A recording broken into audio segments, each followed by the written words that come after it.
Welcome, everybody. Welcome to the UND Aerospace Career Series. Tonight, our guests are from AOPA. We have a number of attendees, so I'm going to run through a brief introduction of each of them, and then they'll start their presentation. My name is Brett Venheisen. I'm the chair of the Aviation Department and a professor in the Aviation Department. Tonight, we have with us Andy Miller. Andy is AOPA's ambassador in the Great Lakes region, where he supports organizations like flight schools, flying clubs, high schools, and airport groups that all work to advance aviation. Also joining us is Kyle Lewis. Kyle is the Great Lakes Regional Manager for Legislative Affairs and Airport Advocacy. Kyle advocates for general aviation issues at the state legislative level, works with state DOTs on aviation-related regulatory policy. He works with the FAA, military, and other associations on any airspace, air traffic issues in the region. And he oversees a network of 400 volunteers that provide real-time support and resources for their airports. Kyle is a graduate of Ohio University, Russ College of Engineering and Aviation. He's an active private pilot. He holds instrument and seaplane ratings. Sarah Staudt is also with us. Sarah is the chief flight instructor for AOPA's flight operations. After graduating from UND, she flight instructed for the university before relocating to Fargo. There she volunteered with the Civil Air Patrol before joining AOPA. We also have Ian Arendt with us. Ian is a two-time graduate of UND, our undergraduate program and law school. He is an attorney for AOPA, and he provides legal advice to pilots under AOPA's Legal Services Plan. I am going to start sharing the PowerPoint here, and I will turn it over to you, Andy, as soon as we've got that going. Okay, I think we're ready, Andy. Let me just unmute myself. You'd think after 5 or 6 months of this, it would be a little more on top of those mute buttons, but it's still a struggle always. Very pleased to be here on behalf of all of my colleagues at AOPA, not only the four of us here tonight, but the almost 200 and some that work for the whole organization. We are very excited about young folks like all of you at UND. You are the future of aviation. You're very, very important. And I hope the strong participation that we've given here tonight will be some evidence of that. My colleagues are going to talk a little about some other aspects, but I just wanted to start off real briefly with some just sort of general good news. But before I do that, just a little bit more about myself. As you can see on the screen, I'm based in Appleton, Wisconsin, and I work in all of the Great Lakes states in the region here. I'm an active flight instructor, in kind of on the side in addition to my duties at AOPA. And I'm part of a very neat program called You Can Fly, which is actually not part of the official membership organization of AOPA. It's actually part of the AOPA Foundation, which is a 501c3 charity. And so that's pretty cool in that everything the You Can Fly program does, and I'll tell you a little more about that in the next slide, is all paid for by people who care about the future of aviation. It's all donations that are making that possible. And that is also the case for the AOPA Foundation's Air Safety Institute, which I'm sure all of you have heard about, and I'll bet a lot of you are very familiar with. Beth mentioned all the classes and stuff that many of you take in some of the courses there at UND. And that's all made possible by pilots that care about safety as well as the future. So on You Can Fly a little bit, this is a fairly new effort, a couple years old now, that is very worried about the future of aviation overall and of general aviation in particular. If you look at the numbers, they're not great. The number of people that are participating in aviation is substantially less than it has been in the past. Some of you may have heard some of those kinds of numbers. We're maybe half the number of pilots that we had with certificates 30 years ago. And this is overall, not just commercial certificates, but of all types. We've also got some real concerns, not at places like UND, but the larger flight training industry is doing a terrible job. Only about 1 out of 5 student pilots will ever get a certificate. And think about how horrible that is. Now, UND, it's a whole different story. So you folks obviously made good choices to get your training where you're getting it. But industry-wide, for the whole country, very dismal record. So that's something that we're working on at AOPA and seeing how we can try to help that industry do a much better job overall. We've got a neat program that some of you may have actually come through. We have over 300 high schools around the country that actually run curriculum for high school classes, typically STEM classes for the 9th and 10th grade, and career type classes for the 11th and 12th grade, leading towards the private pilot certificate or the 107 certificate. So that's fairly new and something that we're really, really excited about. For building the future and the pipeline that will go from those high schools to the colleges like UMD and right on up into the professional organizations. And then a couple other things that are shown there on the screen that you may or may not be familiar with. But bottom line is, we're on behalf of all of our members at AOPA, we're actively trying to promote the future of aviation, and you are very much a part of that. Brett, next slide, please. So this might be a hard time for you. I wouldn't be surprised if it is. It certainly is for a lot of us in aviation, with the COVID and its impact on our industry in so many different ways. But there are a lot of really good things going on. So don't let all the media focus on the airlines throw you off and get off the curve, because this has happened before, and I'm sure you've heard this in some of your other career webinars. We had the recession of 2008. We had 9/11.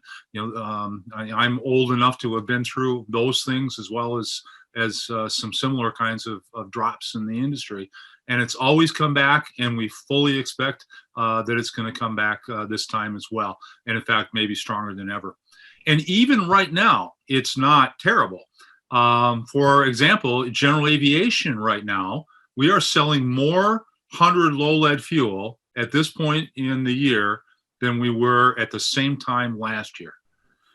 More, even in the midst of COVID. And you say, well, how can that be? Well, part of it is because people have a little more time on their hands. And flying airplanes is actually, for the most part, a fairly safe activity, done correctly, as I know you're doing it there at UND. Another kind of interesting dimension that I think is related to the same thing is, if you wanted to go buy a GA airplane right now, you're going to have a heck of a time. The demand for GA airplanes right now is just going through the roof. I happen to own a Skylane, and I get letters almost every day from brokers and people that have picked me up off the FAA database saying, "Hey, we'll give you a lot of money for your 182." Which, by the way, isn't going to work. I'm not going to let that airplane go. It's too good. The flight schools, as Brett mentioned in my intro, I work with flight schools all around the Great Lakes, and almost all of them are at capacity, and most of them are trying to grow. If they could add more airplanes, they'd grow more quickly. And something very important for all of you is that they're all short of CFIs.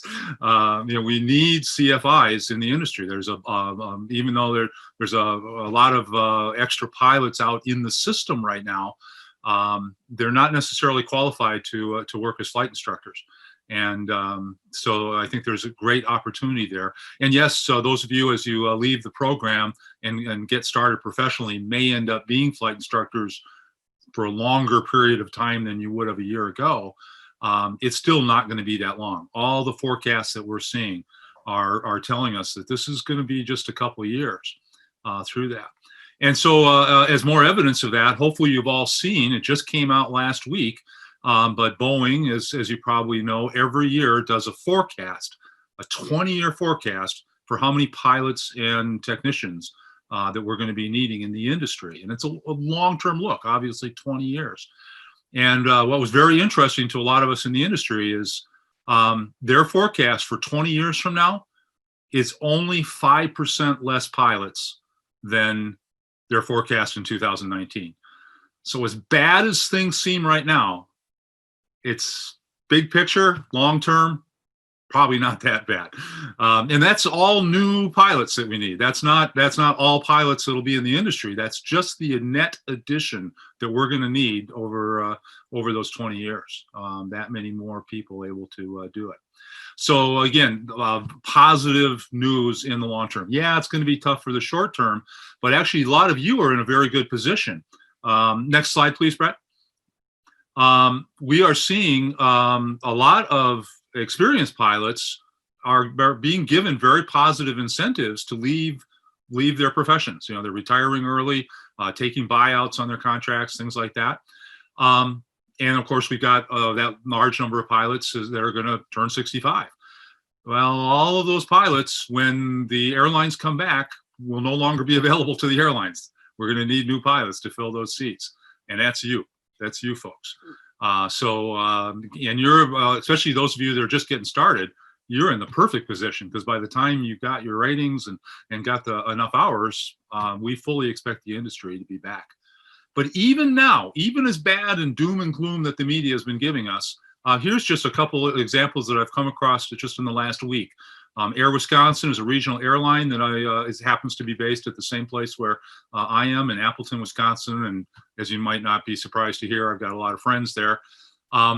They already have brought back more than half of all of their pilots that got furloughed already. You know, and we're still in the midst of this COVID thing, but there's already that much demand going.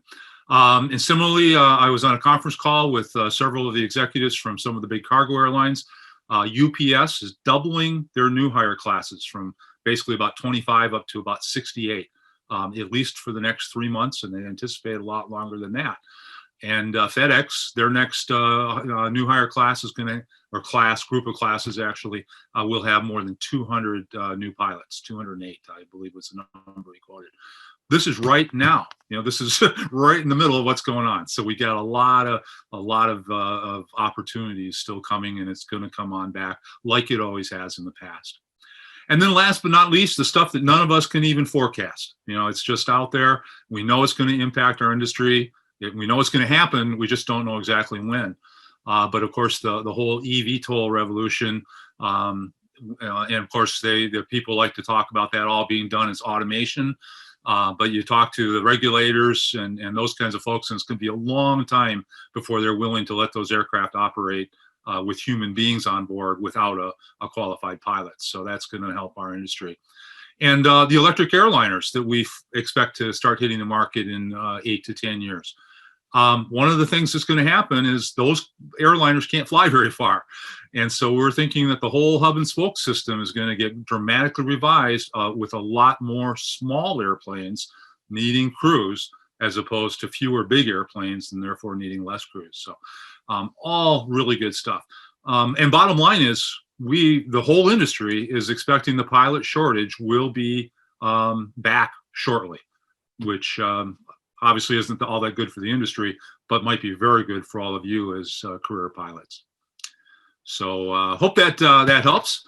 And we look forward to talking to you through the question and answers a little bit further on. But that's all I've got, Brett. Okay, before we switch speakers, I do want to just mention that question and answer feature. I neglected to do that at the beginning. Down at the bottom of your screen, there's a little icon that says Q&A. If you do have questions for our speakers, go ahead and put those in there at any time during the presentation, and then we will go through at the end and get answers for you to those questions that you might have. So the next speaker is Kyle. Hello, good afternoon. My name is Kyle Lewis, as I was introduced, and I'll say my picture there looks better than I do in person. So we'll just go ahead and get that out of the way. We do have excellent photographers at AOPA. We do. We have excellent photographers, they make ugly airplanes look really good too. So anyway, I work in our government affairs section of AOPA under the Airport Advocacy and State Legislative Affairs. I'm based in Ohio, the southern part of Ohio, for the Great Lakes region, which encompasses 8 states, and I'll show you those on the next slide. But I work with our DC staff, which we have some regulatory policy people in DC and some DC-based lobbyists that work on Capitol Hill every day, and 6 other regional managers across the United States. I happen to have what I think is the best region because we have Oshkosh, and I get to go to that every year. But I'm jealous of Andy because he's only 30 miles north of Oshkosh. So during the big event there, he gets to sleep in his own bed for that whole week. But my job covers mix of regulatory, legislative, the airport advocacy work that we do, and then some membership outreach, attending some regional events, fly-ins, and things like that. So yeah, on this slide, that's great. On the legislative side of things, you can see the 8 different states that I cover, from Ohio all the way out to North and South Dakota. And obviously Indiana, Illinois, Wisconsin, and Michigan and Minnesota thrown in there. So yeah, I do quite a bit of airline travel when I do. I head out west for certain things, but I also get to fly in my own airplane. I have an RV-12 that I built about 8 years ago, and use it kind of in the local region to get to certain areas. And a lot of those issues I deal with in the region on the legislative side, aircraft registration and taxes, state level airport funding, the land use and zoning. So that's all of the things around airports. It's really a big segment of what we do is in our airport consulting work that we do with airports and members. You don't want to build a facility next to an airport that will interfere with the use of that airport. And that is trying to be done all the time. Smokestacks, towers, wind turbines, you name it. There's a lot of things that are very restrictive around airports, and that all comes into the instrument approaches, things like that. So work on airspace problems. Minnesota, for example, last year passed a bill that actually put in some more zoning at the state level for airports. And that was a 5-year process. Just to give you an example, AOPA helped write some of the language in 2015. And then I took over this position in 2017, and it was still ongoing. And until 2019, actually 2020 is when it went into effect, but a 5-year legislative process. So these are not overnight things that happen. And we looked at restrictive, overburdensome regulations. For example, with that, in Michigan about 1.5 years ago, and I worked with Andy Miller on this one, there was a bill that was introduced to restrict private airport operations, restricting them to only 10 per day. And we all know in operations a takeoff or a landing, so that would only have been 5 trips around the pattern. And also would have made flying clubs commercial operations in that state. And flying clubs, they enjoy some less restrictive maintenance requirements on the aircraft and also on flight instruction. And that would have dramatically changed how flying clubs operate in the state of Michigan if that bill were passed. Luckily, we were able to get that bill cut off in committee. And with the help of Andy, that's kind of how we work across AOPA. Andy has a lot of contacts in the flying club and flight training world, and even with private airports that might have large flying clubs. We were able to get a good showing at the committee hearing, and that bill was struck down in committee.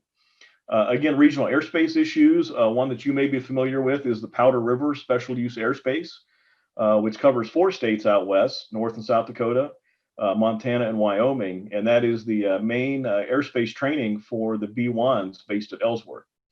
We're in the middle of providing comments for the new B-21 bomber bed down sites, which will be their main operating base. It's between Dyess Air Force Base in Texas and Ellsworth. My opinion, it looks like Ellsworth may have the leg up on that, just based on where they're located and some of the infrastructure already on the base. But there was currently it's open to stakeholder comment for this environmental study that was released by the military, and we're working with a lot of local stakeholders on input for those public comments. The increase, just to give you an idea of what's going on there, once the B-21 becomes operational in 4 to 6 years, the Powder River SUA may see a 40% increase in activity. And this is all in the higher airspace levels. They're talking above flight level 260. So that could really impact IFR traffic, airlines, corporate, but also in this environmental study, they've put in some footnotes that Powder River will be used as a supplemental training site for Dyess Air Force Base. So they're trying to sneak in some more traffic for training, which we totally support the military in their training, but need to be very careful and keep an eye on how they're going to use that airspace and how it's going to affect civil aviation. So we're in the middle of that right now. On the airport advocacy side, I oversee the airport support network that AOPA has, and that's for my region. I have right now 402 volunteers in the region. We've just done a huge recruiting effort, and those volunteers, they're not physical labor volunteers. They're kind of our eyes and ears on airports and any airport issues that may arise, whether it's hangar leases, that land use issue I spoke about earlier, things like that. Those members who are very active at their airport can bring that to our attention, and then we can provide some very specific resources to help them overcome those problems or work with them on issues that will better the airport. And in fact, Andy is our volunteer for Appleton, for the airport there in Appleton. And Andy does a great job, not only for Appleton, but just Wisconsin in general and the region. Keeping way before I was an AOPA employee, because right, yeah, job for a long time. Right, he's been the volunteer there. What year did you start the volunteer position? It was the very first year of the ASN program, way back in Bill's days. Yeah, so probably 1996 or 97. So Andy is one of our original volunteers, and it doesn't pay much, but I really appreciate everything that Andy and all the other volunteers in the region have to offer. And our volunteers, they range from attorneys and doctors to farmers that have their own private airstrip. So it's a wide variety of folks that we interact with on a day-to-day basis. And again, on that airport advocacy, we consult a lot with membership, and in some cases, airport management or airport authorities or county commissioners or township trustees on those specific issues for their airport. A lot about funding, especially with the coronavirus and the stimulus package that was passed at the federal level. All the airports that are already receiving FAA funding receive some level of extra money this year to do with basically as they please. So it could be paying for staffing, it could be paying utility bills, purchasing fuel, equipment, or some maintenance and repairs that perhaps the FAA grant money doesn't pay for. So we've been dealing a lot with that this year. Noise abatement is always an issue, noise complaints that airports are dealing with. So we try to help them with outreach to the community and also to the pilot population on how to deal with noise complaints. FAA processes and all the restrictions that airports face. So that's just kind of a snapshot of what I do on a day-to-day basis, and work with a lot with Ian's department, legal, because sometimes a lot of the issues that we deal with get referred to legal for the proper consultation on how to go about that. So looking forward to your questions at the end, and I appreciate everything the university students are going through with COVID and how that's impacted their flight training. I came up through a collegiate flight program at Ohio University and was involved in the flight team. And I got to travel out to Grand Forks for a national competition back when I was in college. So I've seen the campus, it's beautiful, and really impressed with all the work that goes on at UND. Okay, thank you. Sarah is our next speaker. So I'll tell you my story and, open up the doors into some other career paths in aviation. My current role at AOPA isn't member facing or advocacy. I'm wholly internal. Though previous roles here, I was member facing. So we'll talk a bit about those. But as you saw in the introduction, I am a UND alumni. I went there in 2004 as a bright-eyed freshman who was definitely going to be an airline pilot. And then 2008 happened, as Andy already mentioned. So I graduated with the airline industry looking a lot like it does today and had to seek alternative options. And so here I am today, as the chief flight instructor of a GA association, having never ever applied to an airline for a job. And I absolutely love my role in general aviation. So like the previous slide said, I'm based here in Frederick, Maryland at our headquarters. So here's the career path I took, and hopefully it, it shed some light on some options for the current students, especially those who, have graduation in the scope in the next year or two, and even those who have longer to go on their university journey. If you do find out, it was plans change, as they did for me. You may end up loving something you never thought you would, and pursuing it as a career choice, and it'll work out really well. So like I said, I graduated from UND in 2008. The industry and the economy were not in a fantastic place nationally, but UND in North Dakota were doing quite well. So I stayed on as a flight instructor at UND until 2010. I began instructing there in 2007 and had done a year before I'd even graduated. So it was not a bad place to be, in an economic downturn. In 2010, my husband got a good job in Fargo, so we relocated to Fargo. The economy still wasn't doing the best. There wasn't a lot of aviation to go around, but there was the Civil Air Patrol, had a squadron there with a really nice 182, and they were looking for a flight instructor. Now, of course, this was volunteer, and I had to do it in my off time. I ended up taking, an administrative job through a temp agency to pay the bills, and then flew, evenings and weekends with the Civil Air Patrol, keeping the airplane in good shape. I was the maintenance officer on that aircraft for a couple of years, so keeping track of, its 100-hour inspections, annual inspections, database updates for the GPS, oil changes. We ended up having oil issues on that airplane and ended up having to send it out to get the whole prop hub repaired. And so managing all of those issues, I really learned a lot about aircraft management and pilot management, through a volunteer opportunity. And that aircraft was based at the Fargo Jet Center. And because I was there instructing with Civil Air Patrol and working with their maintenance shop and their line people, I ended up getting to know a number of people throughout that organization. And when a flight instructor job opened up there, I applied and was selected. So I got back into flight instructing in 2012 as a full-time job. And flight instructing in the Part 61 world is very different than flight instructing in the 141 environment like we had at UND. They both have great strengths to them.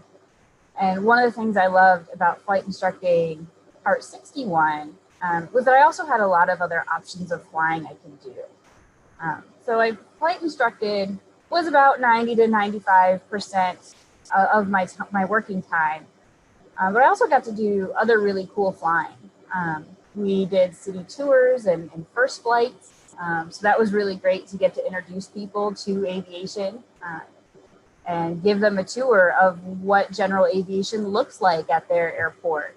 So, a lot of us who come to the airport every day sometimes lose sight of, for the general public, it's this big area where airplanes come and go. There's a big fence. It can be intimidating. So it was really a good opportunity to invite people in the door at the airport and show them what maintenance looks like and what operations look like and all the safety measures and precautions we take, and take them for a fun, but it was about a 20-minute flight. We just did a loop around Fargo. It's not that big of a town. So, it was a really enjoyable way to give people their first exposure, many of them their first exposure to aviation. And even if they had been in an airliner before, it was almost universally their first exposure to light general aviation. And we did that in 172s. So I did that. One of the favorite things I did there was Part 91 aerial photography. And so when I was doing that, I would fly 172 from the right seat. We had a photographer that sat in the left seat, and with cases of camera gear seat buckled into the back, and we would fly around and take pictures. A lot of the flying was primarily over the city. We did a lot of photography for public works projects, road construction, building construction, those types of things.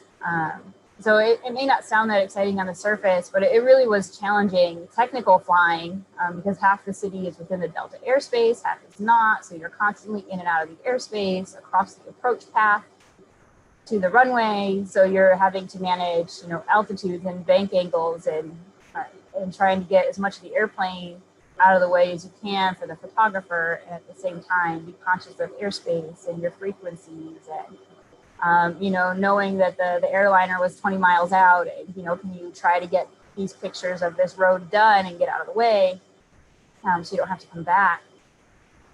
So that was very challenging and rewarding work. We also took a lot of photos of grain bins. The photographer I worked with had a contract with a grain bin manufacturer. And so we would fly all over eastern North Dakota taking pictures of grain bins, which on the surface, again, doesn't sound particularly exciting. But how do you find a particular grain bin in North Dakota? Like, there's a lot of grain bins that look a lot alike, as I'm sure you've noticed. And so, again, this is where kind of the technical and challenging aspect came in, because we found individual grain bins by latitude and longitude. You can't program street addresses into a G1000. So, I would get a piece of paper, usually the day before, or sometimes even just the day of the flight, with a list of latitudes and longitudes. And that's where we were going that day. And, this was all had to get balanced with, is the weather going to be good? And, the photographer was very picky on lighting, of course. And so you didn't necessarily have the airspace challenges that you did taking pictures over the city. But certainly fuel management became a bigger deal, because you got to try and figure out how long it's going to take you to fly between all these different latitudes and longitudes, and how long are you going to fly in circles around each one, and where am I going to need to stop for fuel, and is the weather changing that day? And so you would cover hundreds upon hundreds of miles doing eats on pylons around grain bins. So that was some of the favorite work that I did there. I also was given the opportunity to fly a Piper Mirage while I was there. Piper since rebranded it to the M350.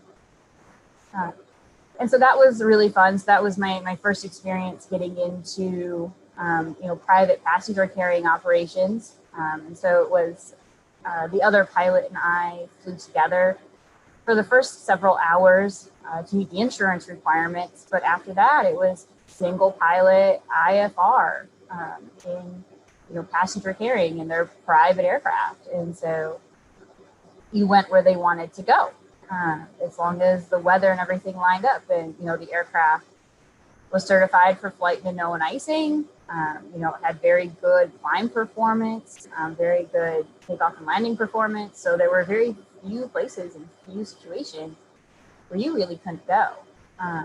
And so we did have some we had to shut down. They wanted to go somewhere in a blizzard one time, and we didn't want to accept that we were saying no. So we just had to tell them the airport was closed. But,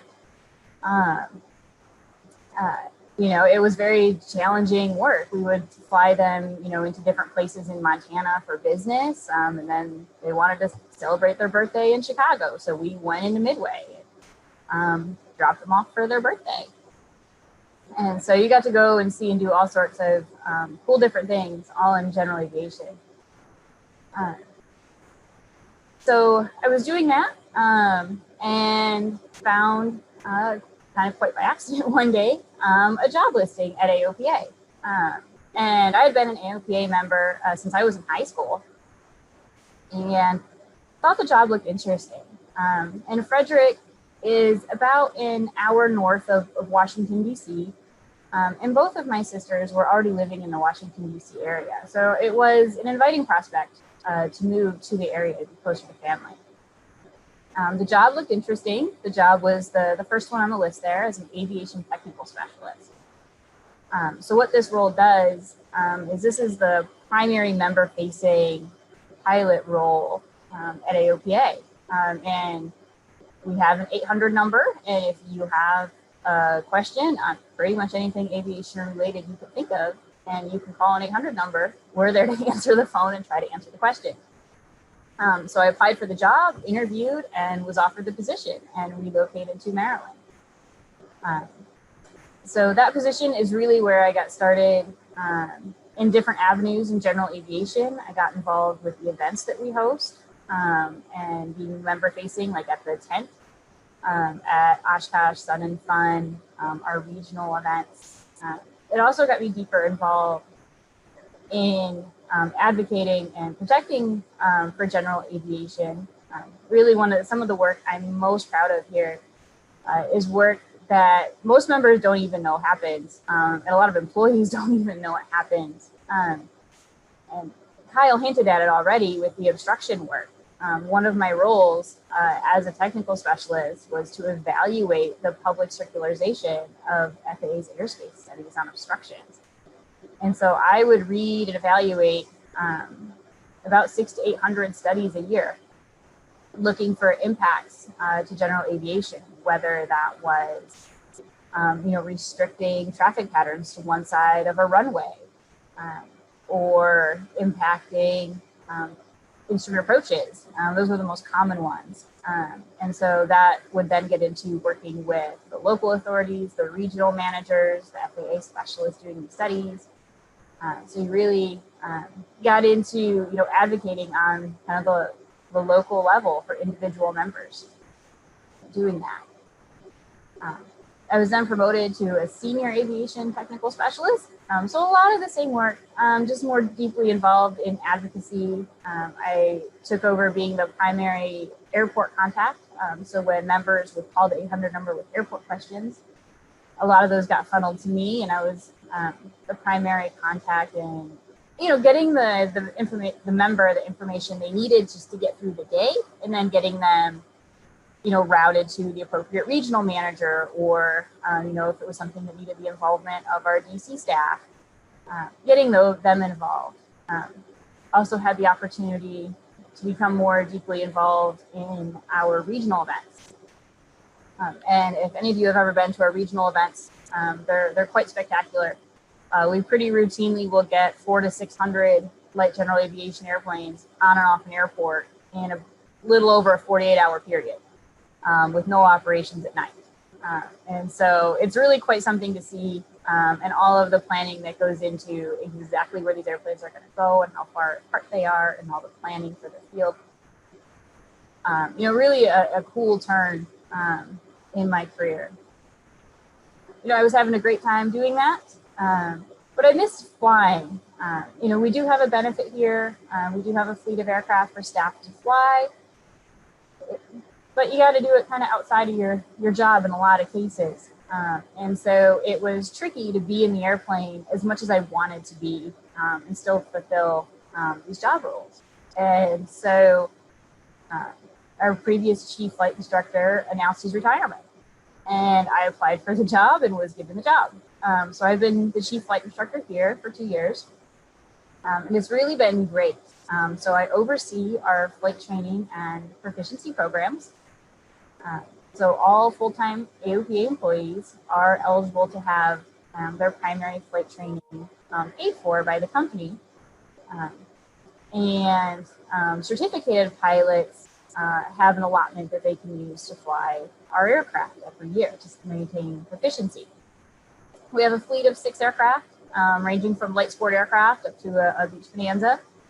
And so I'm in charge of all of those pilots and all of those student pilots, and making sure that they're checked out, they're safe in the airplanes, we have their paperwork in order. I'm also very involved in fleet management and maintenance. So of course, all these aircraft are used for training, so they're all subject to 100 hours and various AVs and service bulletins in the case of our light sport aircraft. And so it really offers a lot of variety and a lot of challenge on a day-to-day basis. And at the same time, I go home and sleep in my own bed every day.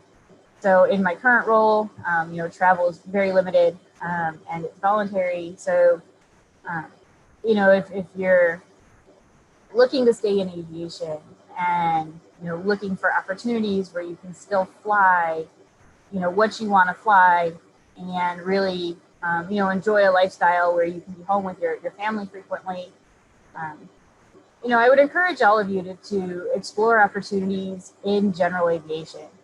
Even when I was a pilot at the Jet Center, flying the Mirage, overnights were even then a rare occurrence. It was more expensive for the owners to pay for us to stay overnight somewhere than it was to fly the airplane home empty and back to pick them up empty a few days later. So, even flying, and that was a brand new airplane when we got it. We had to break the paint to sump it, doing the insurance checkout. So even flying, the latest, greatest technology, going cool places, you can still do a lot of cool stuff in general aviation. And so that's kind of my story on how a UND grad ended up, starting off airline bound and ended up flight instructing at a general aviation association.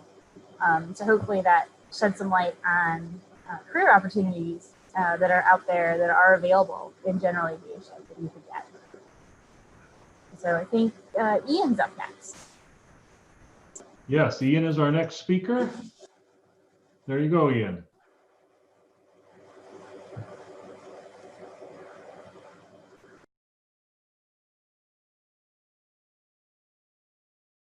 And Ian, you're muted still. Thank you for that. Like Andy, I'm still not perfect with dealing with this transition to online stuff. Anyway, I'm saying thanks. So thank you, Brett. Thank you, Beth, for inviting us along out here and giving us this opportunity to chat with all of these folks here. It's pretty cool opportunity to be able to do this. And I guess just to get right into what I do as for AOPA is I'm an attorney, two-time graduate of the University of North Dakota. So I started out in 2010, and I guess before I get into what I do, I kind of did want to share a little bit about my own experience. So similar to Sarah, who kind of dealt with the 2008 downturn in the airline industry. I graduated with a degree in air traffic control, and I don't know if any of you folks remember. I'm sure Brett and Beth remember the FAA when they introduced their biographical questionnaire, and that was about in 2013, late in the year. So I was a senior, preparing to graduate fall of my senior year, and the FAA announces that they're going to change their hiring procedures for air traffic controllers, and no preference is going to be given to CTI graduates. You have to pass this biographical questionnaire, and so we kind of knew at that point, thank goodness for UND and having that great communication with the FAA, but we knew kind of where we were going to be standing there. My degree was going to be worthless. What am I going to do? I panicked. Fortunately enough, I was in Joe Vossik's aviation law class at the time. As a part of Joe's class, he gave us all some LSAT questions to do. And after taking a few of those, he suggested that I consider going to law school. About 2 weeks later, I think it was, I had applied. All right, I was sitting there for the LSAT, the law school entrance exam. And, I found out that I had a decent enough score, applied to UND, and made the switch pretty quickly to law school. I attended law school at UND. They have a pretty great aviation program too, at least an aviation focus. So I graduated with a JD and also had my certificate in U.S. air transportation policy. And then from there, I transitioned to private practice in Bismarck, and I was with a firm there for 2 years, doing some civil litigation and business planning and trust and estates and things like that. Ultimately, though, not a lot of flying and not a lot of aviation related things involved with that. So I was always looking for the opportunity to get back into it, and that's always been the dream. Practice aviation law. So I saw that AOPA was hiring an attorney, applied for that, got the job, and moved out here just about a year and a couple months ago. So it's been a fantastic experience with AOPA. I'm in DC now, still working up in Frederick occasionally. But I can't speak highly enough of AOPA and the benefits. Like Sarah was talking about, I get to fly again. It's been pretty awesome to be able to do that. So as an attorney with AOPA, under the legal services plan, basically, I get to chat with pilots and folks like you guys all the time and provide as much advice as I possibly can on a whole variety of anything aviation related. And there are so many different aviation related legal issues out there. They range from, FAR violations, accidents and incidents and medical related issues, NTSB appeals, airport complaints like Kyle had mentioned, like the airport related issues, dealing with government affairs folks. And there's just any number of things that if anybody had the drive to go to law school, to do something like this, I mean, there are so many different ways that you can transition and incorporate your law practice to involve aviation. And so with AOPA, I do a lot of these types of things. And I think, Brett, if you could go to the next slide.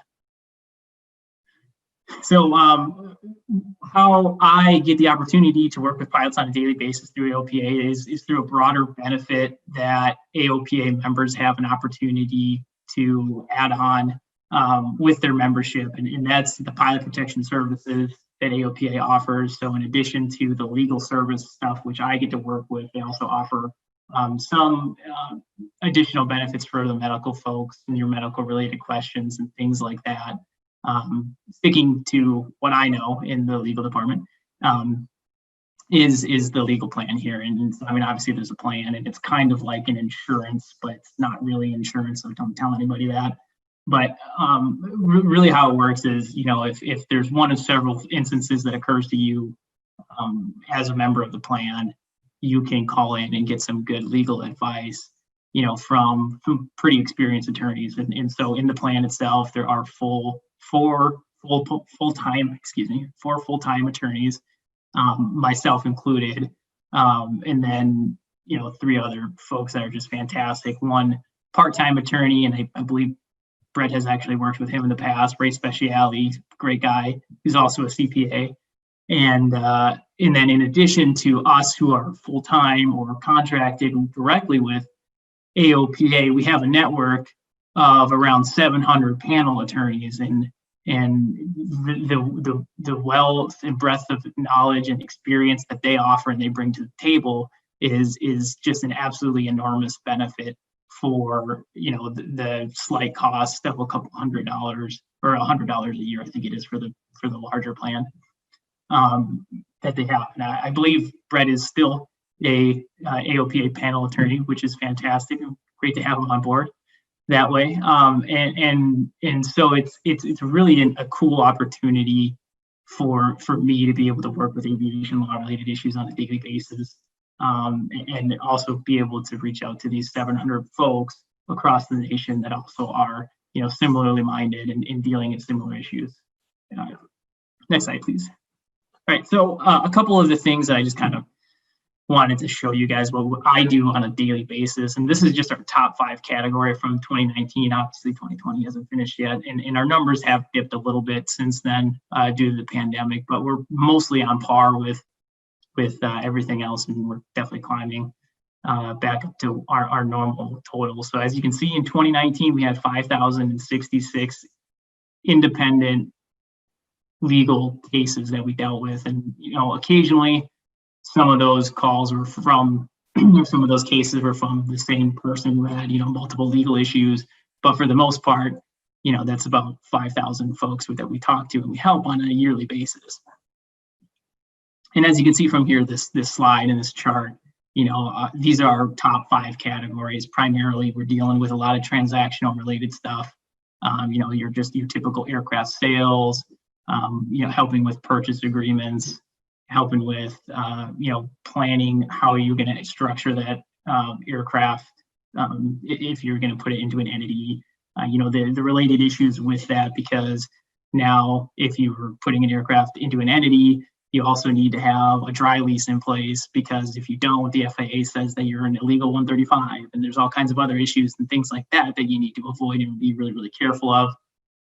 So obviously, in addition to transactional related things, the biggest thing in 2019, I think, was an anomaly here. But typically our most popular type of thing is the typical pilot deviation, including airspace busts, runway incursions, basically, anything you could think of, non-compliance with instructions, flight below a minimum safe altitude, basically anything that's going to be your typical Part 91 stuff from your finding. So that's the stuff that we're dealing with mostly. Accidents and incidents are really big too.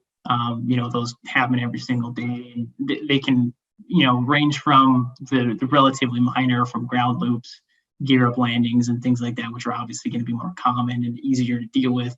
But we also get the unfortunate calls where we're dealing with somebody who's just, crashed an airplane, and they're standing in the field, and maybe somebody's hurt, maybe somebody's died, and it's pretty tough in those types of situations to handle it. But we're definitely there for those types of folks as well, who get themselves into trouble. But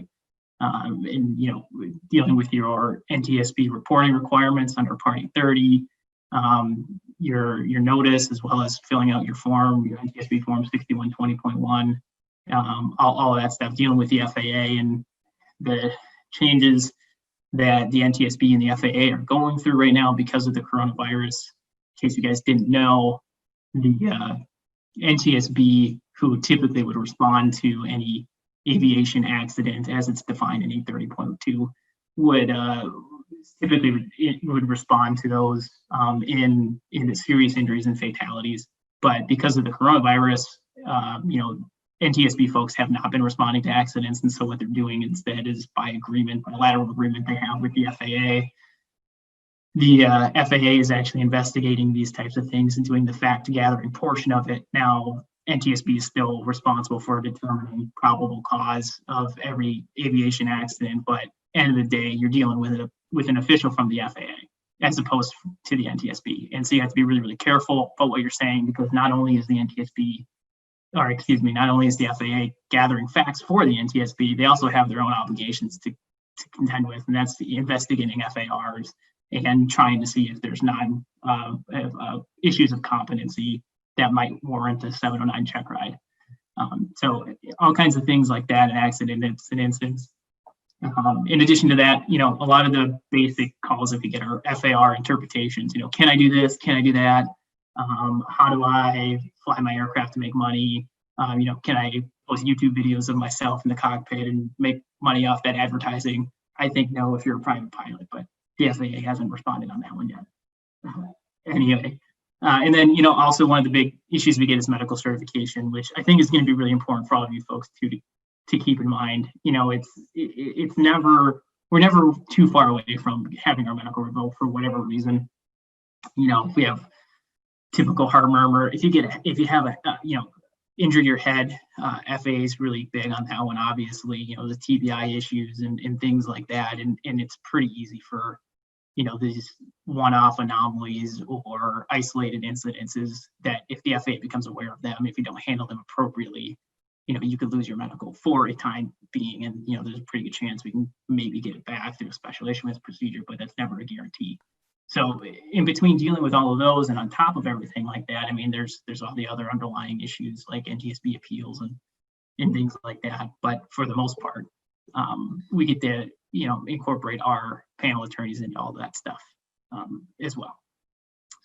All right, and then I guess I just kind of want to touch on too, like some other aviation law careers. So obviously you guys know here what I do, and I kind of talked about that, and I certainly should say that I'm happy to answer any other questions, anything like that you guys would have. But in addition to just being a typical, run-of-the-mill aviation attorney, what does aviation law really entail? You can do anything with it. Like I was saying before,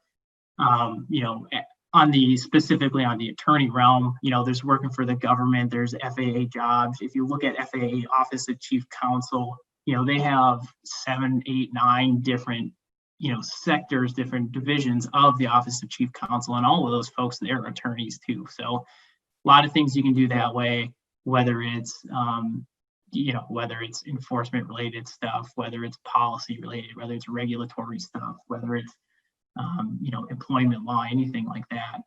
In addition to FAA, there's attorneys that work for the NTSB. Those folks that draft the opinions from the NTSB, the board that is, presidentially appointed doesn't have enough time in the day to draft all these opinions, so they hire attorneys to do that for them. NTSB, Office of or General Counsel is pretty big there as well. They have several attorneys working for them. DOJ has a lot of attorneys there as well as in their civil division. Mostly they represent the United States government in federal tort claim acts, and typically those involve air traffic control issues and other airspace related things. In addition to that, there's corporate in-house kind of stuff. You could be general counsel for a corporation. You could be a staff attorney like myself for a corporation, whether that's a for-profit corporation like a Delta Airlines, whether that's a nonprofit, maybe like AOPA or something like that, or any one of the other aviation organizations that are out there. Also, there's your basic private practice stuff. And most of the folks that we end up referring our cases out to who are our panel attorneys are either in solo practice or a pretty small law firms that are dealing with a majority of these enforcement related issues that we see on a relative basis.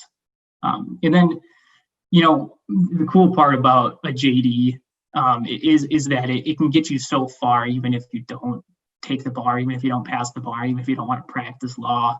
There's a lot of type of JD, we call them like JD type preferred careers out there that, in addition to, being pretty cool jobs, you can get a leg up on the industry if you have a JD on there. And a lot of it's stuff that like Kyle would do with the government affairs folks. I think he would say this too. I don't want to put words in his mouth, but I think he would agree that, if you have a JD, it can kind of help out there, understanding the laws, how laws are passed, how they're made, how to work with folks that way, how to work with other lobbyists. You could, get a leg up in the lobbying industry that way. And then just in addition to all of that stuff, you could be much better understanding of a business thing. And I think it gives you a leg up if you choose not to be a pilot, maybe with the airline, or maybe you want to turn your piloting career into a corporate career, and having a JD or something like that can really help you climb that corporate ladder. Also, there's the possibility of being professor, like our host Brett as well, so that's pretty cool. And then if you go to the last slide, I think I just wanted to let you guys know that if you are interested in doing anything, getting your JD, going to law school, if you have questions, anything like that, feel free to send me an email. It's right there on the screen. Take that down. I'd be more than happy to answer any of your questions. Same with, if you have, if you're interested in other things too. There's a couple great organizations out there, the Lawyer Pilots Bar Association and the International Air and Transportation Safety Bar Association, which used to be the NTSB Bar Association, but they switched their name. So both of those organizations are pretty fantastic. They offer discounts to student members as well, and you can make a whole lot of contacts and network that way. And then finally, in case you were wondering, the next and most likely deadline that you guys can make for the LSAT is December 2nd for the January LSAT, and they have like a new method I think this year with the coronavirus thing. Again, if you guys are interested in any of that stuff, happy to help, happy to answer any questions. Okay, well, thank you, Ian, and thank you to all of our speakers. Great discussion tonight. As Ian mentioned, I am a panel attorney for AOPA, and I can't speak highly enough about the organization. I've been a panel attorney since probably 2001, 2002, somewhere in that time frame. So gotten to work with a lot of the members and a lot of the staff attorneys there, and it's a great group of people, as AOPA is in general. Just really a solid organization of quality folks, and they do great work. Do we have any questions for our speakers tonight? If you have questions, go ahead and put them in the Q&A, and I will be happy to try to get them answered for you.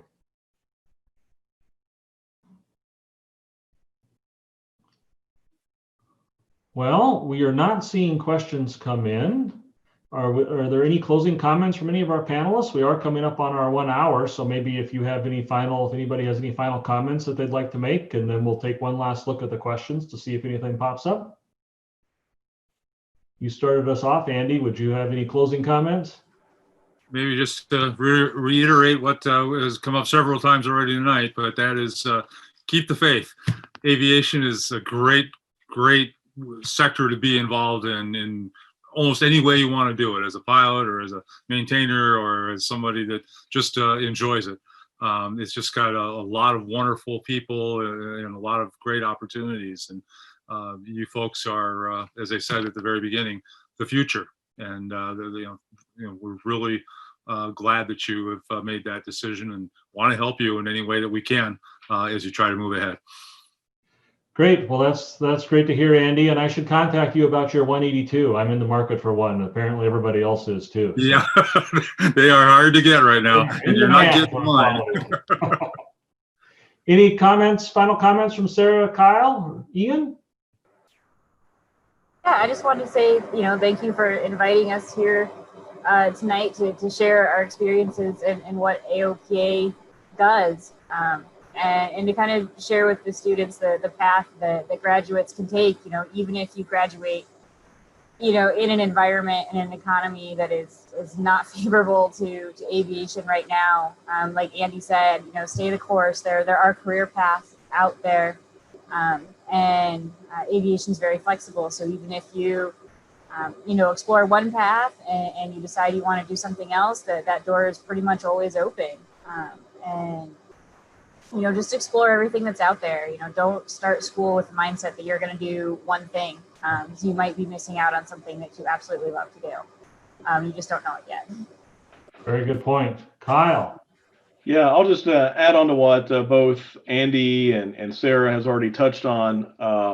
Whatever your career path is in aviation, whether it's airline pilot or you want to be corporate pilot or whatever that is, stay involved, at the local level.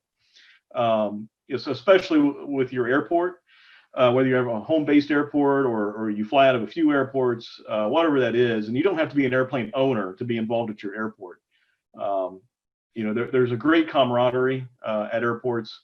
I know that the flight training is a little bit different. You're very structured and all of that. But once you do get settled in a career path, visit your local airport, stay in contact with everybody. And keep the faith, like Andy said. General aviation airports are very important to the health of the overall industry. Like Sarah was talking about her story flying the Piper Mirage into small little airports in the middle of nowhere. You might end up in a similar position and see the value of those airports. But again, thanks for your time this evening. I appreciate it. I know a college student's life could be pretty busy with all the things going on. So we're glad you decided to spend an hour or so with us. Thank you, Kyle. And any final comments from you, Ian? I know you were our last speaker. So besides the LSAT exam, anything else to add? I just can't reiterate what everyone else says. It's might be tough now, but it's a bright road at the end of the day. And, if you keep with it, you look at other options that are available to you. Don't be afraid to explore those. I mean, most of you folks who are, CFIs are always going to have that option. And as we know, CFIs are always going to be in demand. So worst case scenario, you have a fallback plan. Good advice. Well, thank you, everybody. We really appreciate your attendance and you're willing to participate and talk to our students here. And look forward to continuing our great relationship with AOPA into the future.